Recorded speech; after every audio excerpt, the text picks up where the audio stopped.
Hi, I'm Nitya, your tutor at Nityaz Academy.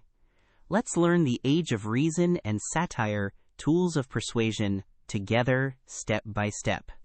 The age of reason loved satire, using humor, exaggeration, and mockery to expose folly or corruption.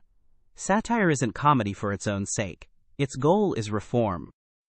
When Jonathan Swift writes outrageous proposals, he is shaming society into doing better.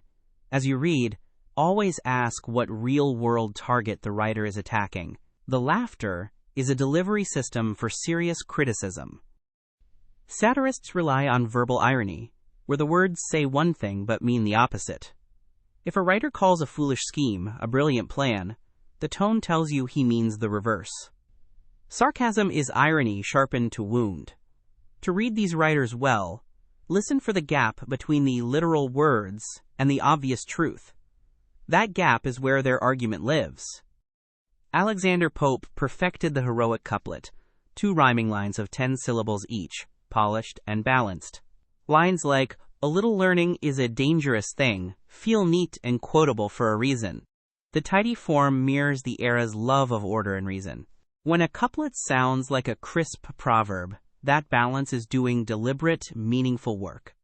2 more satirical tools: hyperbole and understatement. Hyperbole exaggerates wildly, as in, I've told you a million times, to stress a point. Understatement does the opposite, shrinking something huge to make it sting. Like calling a disaster, a slight inconvenience. Both deliberately distort the truth so you'll notice it. Catch these distortions and you'll catch the writer's real attitude underneath. Open the satirist's toolbox one last time. 1. Satire uses humor to push for reform. 2. Verbal irony means the opposite of the words spoken. 3. The heroic couplet packs ideas into a balanced rhyming pair.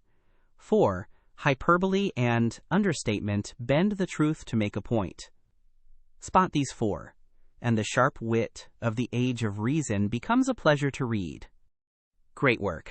Keep practicing with Nitya at nityazacademy.com for free lessons, worked examples, and practice.